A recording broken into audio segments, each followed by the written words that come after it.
ಎಲ್ರಿಗೂ ನಮಸ್ಕಾರ. ಇವತ್ತು ನಾವು ಹೊರಟಿರೋದು ಮಂತ್ರಾಲಯ ಕಡೆಗೆ. ಮಂಡ್ಯದಿಂದ ಮಂತ್ರಾಲಯಕ್ಕೆ ಟ್ರೈನಲ್ಲಿ ಹೊರಟಿದ್ವಿ. ಬ್ಯಾಂಗ್ಳೂರಿಂದ ಟ್ರೈನ್ ಬುಕಿಂಗ್ ಆಗಿತ್ತು. ಮಂಡ್ಯದಿಂದ ಬ್ಯಾಂಗ್ಳೂರ್ಗೆ ಹೋಗಿ ಬ್ಯಾಂಗ್ಳೂರಿಂದ ನಾವು ಮಂತ್ರಾಲಯ ರೀಚ್ ಆಗ್ತಿದ್ದೀವಿ. ಟಿಲ್ ಎಂಡ್ ತನಕ ನೋಡಿ ವಿಡಿಯೋ ಬ್ಲಾಗ್ನ. ಬಿಕಾಸ್ ತುಂಬ ಇನ್ಫಾರ್ಮೇಷನ್ಸ್ ವೀಡಿಯೋಸ್ಗಳು ನಿಮಗೆ ಸಿಗುತ್ತೆ. ಯಾರೆಲ್ಲ ಮಂತ್ರಾಲಯ ಹೋಗಕ್ಕೆ ಪ್ಲಾನ್ ಮಾಡ್ತಿದ್ರು ಅವ್ರಿಗೆ ಒಂದು ಇನ್ಫಾರ್ಮೇಷನ್ಸ್ ವೀಡಿಯೋ ಅಂತಲೇ ಹೇಳ್ಬೋದು. ಆ್ಯಂಡ್ ಇಲ್ಲಿ ನಾವು ಹೋಗಿದ್ದು 8:30 ಆಗಿತ್ತು ಟ್ರೈನು.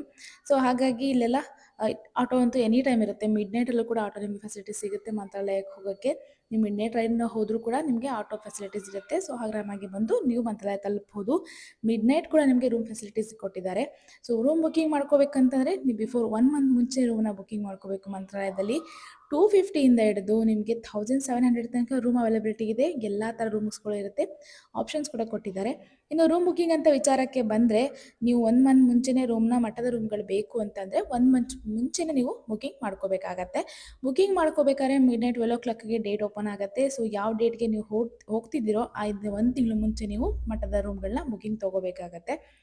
ಪ್ರತಿಯೊಂದು ರೂಮ್ಸ್ ಕೂಡ ಮಠದ ವತಿಯಿಂದ ಕೊಡುವ ರೂಮ್‌ಗಳು ತುಂಬಾನೇ ಹೈಜಿನಿಕ್ ಆಗಿರುತ್ತೆ, ಚೆನ್ನಾಗಿರುತ್ತೆ. ನೀವು 250 ರೂಮ್ಸ್ ತಗೋತೀನಿ ಅನ್ನೋದಾದರೆ ನಿಮಗೆ ಅಲ್ಲಿ ಬಿಸಿನೀರು ಫೆಸಿಲಿಟೀಸ್ ಇರೋದಿಲ್ಲ. ಫ್ಯಾನ್ ಒಂದು ರೂಮ್ ಚೆನ್ನಾಗಿರುತ್ತೆ. ಆರಾಮಾಗಿ ನಾಟ್ ಬ್ಯಾಡ್ ಥರ ಯೂಸ್ ಮಾಡಬಹುದು. ಇನ್ನು ನೀವು 600, 700 ತಗೋತೀನಿ ಅಂದ್ರೂ ಕೂಡ ರೂಮ್ ತುಂಬಾನೇ ಚೆನ್ನಾಗಿರುತ್ತೆ.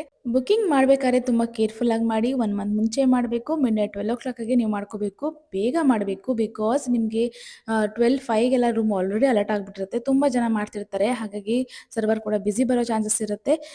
ಬೇಗನೆ ಬೇಕು ಅಂದರೆ ಮಠದ ವತಿಯಿಂದ ಕೊಡುವಂಥ ರೂಮ್ಗಳನ್ನ ನೀವು ಬುಕಿಂಗ್ ಮಾಡ್ಕೋಬೋದು. ಇಲ್ಲ ನಿಮಗೆ ಬೈ ಚಾನ್ಸ್ ನಿಮಗೆ ಆನ್ಲೈನಲ್ಲಿ ರೂಮ್ ಅವೈಲಬಿಲಿಟಿ ಸಿಗಲಿಲ್ಲ ಅನ್ನೋದಾದರೆ ಆಫ್ಲೈನಲ್ಲಿ ಕೂಡ ನಿಮಗೆ ರೂಮ್ ಸಿಗುತ್ತೆ. ರೂಮ್ಗೆ ಸ್ವಲ್ಪ ಹೊತ್ತು ವೆಯ್ಟ್ ಮಾಡಬೇಕಾಗತ್ತೆ. ನಿಮಗೆ ಎಂಕ್ವೈರಿ ರೂಮ್ ಇರುತ್ತೆ. ಎಂಕ್ವೈರಿ ಮಾಡಿದ್ರೆ ಸಿಗುತ್ತೆ. ಆ ಎಂಕ್ವೈರಿ ಆರ್ಚಿಂದ ಪಕ್ಕ ಇರುವಂಥದ್ರಲ್ಲಿ ಎಂಕ್ವೈರಿ ಮಾಡ್ಬೋದು. ಅಲ್ಲಿಲ್ಲ ಅಂತಂದರೆ ನೀವು ಬೃಂದಾವನ ಗಾರ್ಡನ್ ಅಂತ ಇದೆ. ಬೃಂದಾವನ ಗಾರ್ಡನ್ ಅಂತ ಬಂದರೆ ಅಲ್ಲೂ ಕೂಡ ರೂಮ್ ಅವೈಲಬಿಲಿಟಿ ಸಿಗುತ್ತೆ ಮಠದ ವತಿಯಿಂದ. ಅದು ಕೂಡ ರೂಮ್ನೇ ನೀವು ತೊಗೋಬಹುದು. ಇಷ್ಟೆಲ್ಲ ಸಿಕ್ಕಿಲ್ಲ ಅಂದರೆ ನೀವು ಪ್ರೈವೇಟ್ ರೂಮ್ಸ್ಗಳಿಗೆ ಹೋಗಬೇಕಾಗತ್ತೆ. ಬಿಕಾಸ್ ಪ್ರೈವೇಟ್ ರೂಮ್ಸ್ಗಳು ಸ್ವಲ್ಪ ಪ್ರೈಸಲ್ಲಿ ವೇರಿಯೇಷನ್ಸ್ ತುಂಬಾ ಇದೆ ಅಂತ ಹೇಳ್ಬೋದು. ನಾವು ಮಂತ್ರಾಲಯಕ್ಕೆ ಹೋಗಿ ರೀಚ್ ಆಗಿ ಸಂಜೆ ಪೂಜೆಗೆ ದೇವರ ದರ್ಶನಕ್ಕೆ ಸಂಜೆ ಹೋದ್ವಿ. ಬಿಕಾಸ್ ಬೆಳಗ್ಗೆ ನಾವು ಬಂದಿದ್ದಂಥ ಟೈಮಲ್ಲಿ ಖಂಡಿತವಾಗ್ಲೂ ತುಂಬ ಕ್ರೌಡ್ ಇತ್ತು. ಎಷ್ಟು ಕ್ರೌಡ್ ಅಂದರೆ ಹೇಳೋಕ್ಕಾಗಲ್ಲ, ಅಷ್ಟು ಕ್ರೌಡ್ ಇತ್ತು. ಹಾಗಾಗಿ ನಾವು ಸಂಜೆ ಪೂಜೆಗೆ ಅಂತ ಎಲ್ಲ ರೆಡಿಯಾಗಿ ಹೊರಟಿದ್ವಿ. ಸಂಜೆ ಅಂತೂ ಕ್ರೌಡ್ ತುಂಬಾ ಕಮ್ಮಿ ಇರುತ್ತೆ.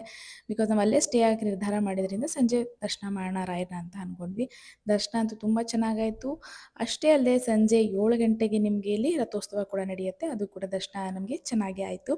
ಇನ್ನು ದೇವಸ್ಥಾನಕ್ಕೆ ಬಂದರೆ ಆವರಣದಲ್ಲಿ ನಾನು ಇಷ್ಟು ವರ್ಷದಿಂದ ಬರ್ತಿರುವ ಹಾಗೆಯೇ ಈ ವರ್ಷವೂ ಸಹ ರಥೋತ್ಸವ ನೋಡೋದು ಒಂದು ಖುಷಿ, ಒಂಥರ ಮನಸ್ಸಿಗೆ ಉಲ್ಲಾಸ. ಆ ಜಾಗದಲ್ಲಿ ಕೂತ್ಕೊಳ್ಳೋದೇ ಒಂದು ಪಾಸಿಟಿವ್ ವೈಬ್ಸ್ ಅಂತ ಹೇಳ್ಬೋದು. ಮನಸ್ಸಿಗೆ ಏನೋ ಒಂಥರ ಖುಷಿ ಕೊಡ್ತಾ ಇರತ್ತೆ. ಅಷ್ಟೆಲ್ಲ ಜೊತೆ ಕೂತ್ಕೊಂಡು ಮುದ್ದುನ ಇಟ್ಕೊಂಡು ನಾನಂತೂ ತುಂಬಾ ತುಂಟಾಗ್ಬಿಟ್ಟಿದ್ದಾನೆ ಇವಾಗ.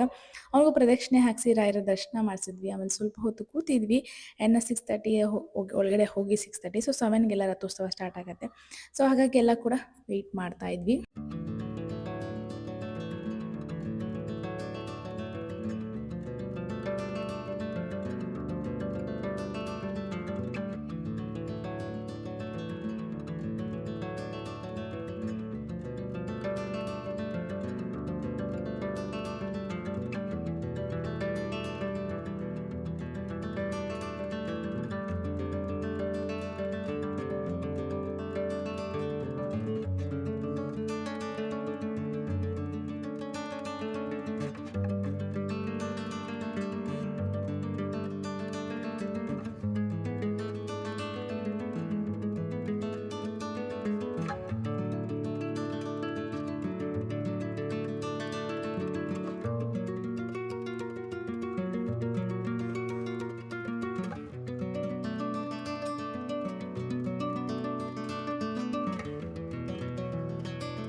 ರಥಗಳೆಲ್ಲ ನಡೀತಾ ಇದೆ.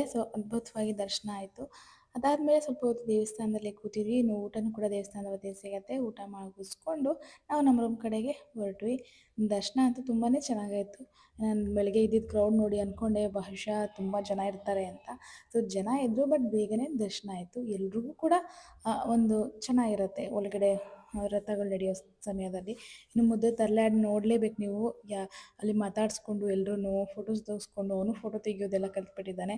ಅವನ್ನ ನೋಡ್ಕೊಂಡು ಆಮೇಲೆ ರೂಮಿಗೆ ಬಂದ್ವಿ. ಸೊ ಮಾರ್ನಿಂಗ್ ಬೆಳಗ್ಗೆ ಎದ್ದ ತಕ್ಷಣ ಸ್ವಲ್ಪ ಬೇಗ ರೆಡಿಯಾಗಿ ತಿಂಡಿ ತಿಂದು ನಾವು ಹೊರಟಿದ್ದು ಬಿಚ್ಚಾಲೆ ಹಾಗೂ ಪಂಚಮುಖಿ ಆಂಜನೇಯ ಸ್ವಾಮಿ ದರ್ಶನ ಮಾಡಲು. ಸೊ ನೀವು ಸರ್ಕಲ್ಗೆ ಬಂದರೆ ತುಂಬ ಇಲ್ಲಿ 150ಗೆಲ್ಲ ಆಟೋಸ್ಗಳು ಸಿಗ್ತಾ ಇರುತ್ತೆ, ಅವರೇ ಕೂಡ ಕರೀತಾ ಇರ್ತಾರೆ. ನೀವು ಹೋಗ್ಬೋದು ಆರಾಮಾಗಿ. ಇಲ್ಲಿ ಮೊದಲೇ ಬಂದಿದ್ದು ನಾವು ಆಂಜನೇಯ ಸ್ವಾಮಿ ದೇವಸ್ಥಾನಕ್ಕೆ. ಅದ ನಂತರ ಬ್ರಿಡ್ಜ್ ಮೂಲಕ ನಾವೀಗ ಹೋಗ್ತಿರೋ ಪಂಚಮುಖಿ ಆಂಜನೇಯ ಸ್ವಾಮಿ ದೇವಸ್ಥಾನಕ್ಕೆ. ಆ್ಯಂಡ್ ಒಂದು ಕಂಪ್ಲೀಟ್ ಆಟೋನೇ ನಾವು ತೊಗೊಂಡ್ಬಿಟ್ಟಿದ್ವಿ, ಯಾಕೆಂದರೆ ತುಂಬ ಇತ್ತು. ಹಾಗಾಗಿ ರೈಲ್ವೆ ಸ್ಟೇಷನ್ಸ್ಗೆಲ್ಲ ಕಂಪ್ಲೀಟಾಗಿ ಒಂದು ಹೋಲ್ಸೇಲಾಗಿ ಮಾತಾಡಿ ರೈಲ್ವೆ ಸ್ಟೇಷನಲ್ಲಿ ಡ್ರಾಪ್ ಮಾಡಬೇಕು ಈವ್ನಿಂಗು ಅಂತ ಹೇಳಿ ಎಲ್ಲರೂ ಕೂಡ ಒಟ್ಟಿಗೆ ಆಟೋದಲ್ಲಿ ಇವಾಗ ಹೊರಟಿದ್ದೀವಿ. ಆಟೋದಲ್ಲಿ ಹೊರಡ್ತಾ ಸುಮ್ಮನೆ ಅಂತೂ ಕೂತಿರಲ್ಲ, ಏನಾದ್ರು ತರಲೆ ಕೆಲಸ ಮಾಡಿಕೊಂಡೇ ಹೋಗ್ತಾ ಇರ್ತೀವಿ ಅಷ್ಟು ದೂರ.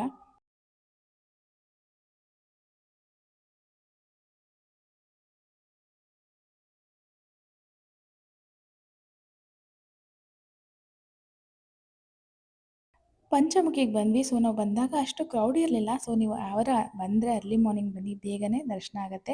ಕ್ರೌಡ್ ಇದ್ದರೂ ಕೂಡ ಬೇಗ ದರ್ಶನ ಆಗುತ್ತೆ. ಬಟ್ ನಾವು ಯಾವುದೇ ಕ್ಯೂ ಎಲ್ಲಿರಲಿಲ್ಲ, ಆರಾಮಾಗಿ ಹೋಗಿ ದರ್ಶನ ಮುಗಿಸ್ಕೊಂಡು ಬಂದ್ವಿ. ಇನ್ನು ಆಚೆ ಕಡೆ ನೋಡಿ ಅಲ್ಲೆಲ್ಲ ಎಷ್ಟು ಚೆನ್ನಾಗಿ ಕಡಲೆ ಬೀಜ, ಕಾಳುಗಳನ್ನ, ಸೀಬೆಕಾಯಿ ತುಂಬ ಚೆನ್ನಾಗಿ ಮಾಡ್ತಿರ್ತಾರೆ. ಹಣ್ಸೀಬೆಹಣ್ಣು ಕೂಡ ತುಂಬ ಚೆನ್ನಾಗಿತ್ತು. ಸೀಬೆಹಣ್ಣು ತೊಗೊಂಡ್ವಿ, ಟೇಸ್ಟ್ ಎಲ್ಲ ಚೆನ್ನಾಗಿದೆ. ಹಾಗೆ ಇಲ್ಲಿ ಪ್ರತಿ ವರ್ಷದಂತೆ ನಾವು ನೋಡ್ತಿರೋ ಹಾಗೆ ಇದು ತುಂಬಾ ಚೆನ್ನಾಗಿರುವಂಥ ಪುಷ್ಪಕ ವಿಮಾನ, ಹಾಗೆ ಹಾಸಿಗೆ ದಿಂಬು. ಇದನ್ನಂತೂ ಇಲ್ಲಿಗೆ ಬಂದಾಗ ದರ್ಶನ ಮಾಡಿ ಹೋಗಿದ್ರೆ ತುಂಬಾ ಚೆನ್ನಾಗಿರುತ್ತೆ.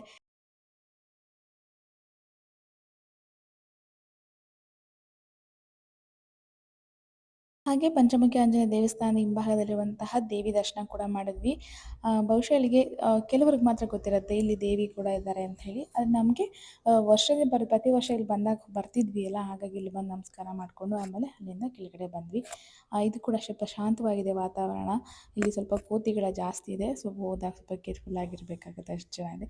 ನಾವು ರಿಟರ್ನ್ ಬರೋ ಅಷ್ಟರಲ್ಲಿ ನೋಡಿ ತುಂಬ ಜನ ಕ್ಯೂ ನಿಂತ್ಕೊಬಿಟ್ಟಿದ್ರು. ಸೊ ಇಷ್ಟು ಕ್ಯೂ ಇದೆ.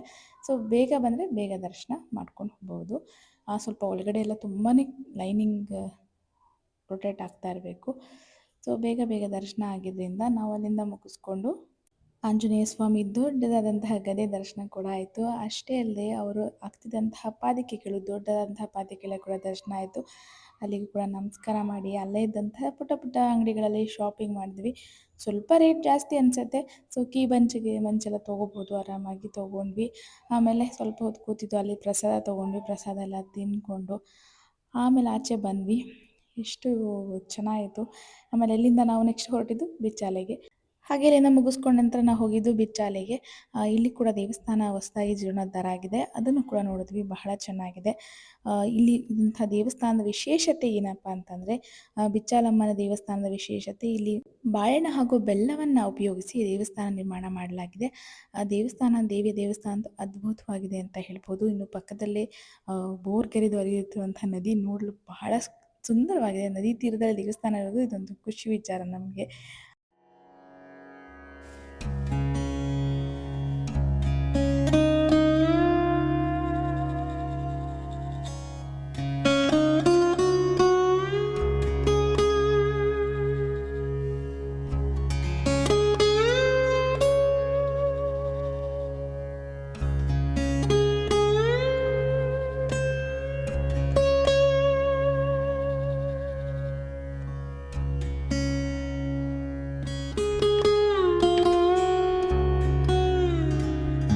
ಹಾಗೆ ದೇವಿ ದರ್ಶನ ಕೂಡ ನಮಗೆ ಬಹಳ ಚೆನ್ನಾಗಾಯಿತು. ನಂತರ ನಾವು ರಾಯರ ಮನೆ, ಬಹುಶಃ ಎಲ್ಲರೂ ಹೋದವರು ಇಲ್ಲಿಗೆ ರಾಯರ ಮನೆ ದರ್ಶನ ಮಾಡೇ ಮಾಡ್ತೀವಿ. ಇನ್ನು ರಾಯರು ಮಲಗುತ್ತಿದ್ದಂತಹ ಜಾಗ ಕೂಡ ನೋಡಿದ್ವಿ, ಅದು ಕೂಡ ಅದ್ಭುತವಾಗಿದೆ.